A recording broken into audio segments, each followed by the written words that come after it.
that existence, the physical universe, is basically playful. There is no necessity for it whatsoever. It isn't going anywhere. That is to say, it doesn't have some destination that it ought to arrive at. But it is best understood by analogy with music. Because music, as an art form, is essentially playful. We say you play the piano. You don't work the piano. Why? Music differs from, say, travel. When you travel, you are trying to get somewhere. In music, though, one doesn't make the end of a composition the point of the composition. If that were so, the best conductors would be those who played fastest. And there would be composers who wrote only finales. People go to a concert just to hear one crashing chord, because that's the end. Same way in dancing. You don't aim at a particular spot in the room. That's where you should arrive. The whole point of the dancing is the dance. Now, but we don't see that as something brought by our education into our everyday conduct. We've got a system of schooling which gives a completely different impression. It's all graded.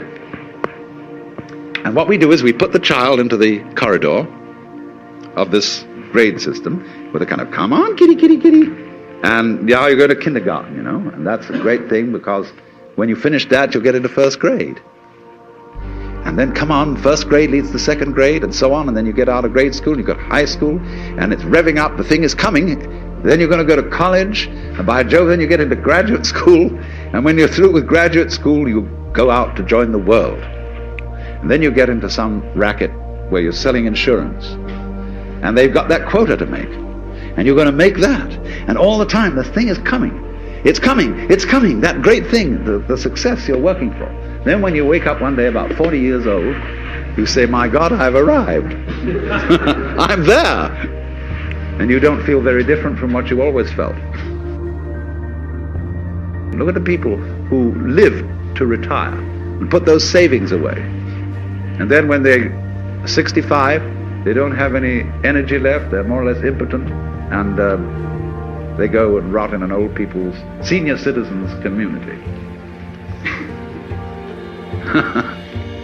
Because we've simply cheated ourselves the whole way down the line.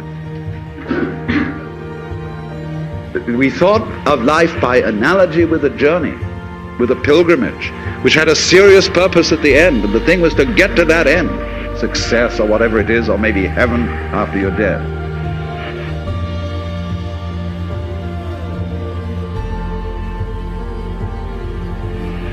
But we missed the point the whole way along.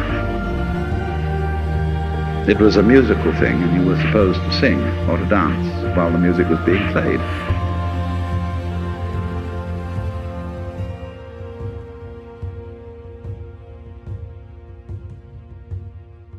You taught me the courage of stars before you left.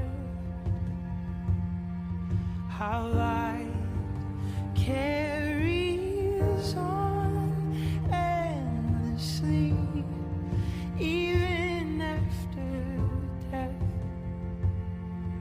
The shortness of breath, I'll explain.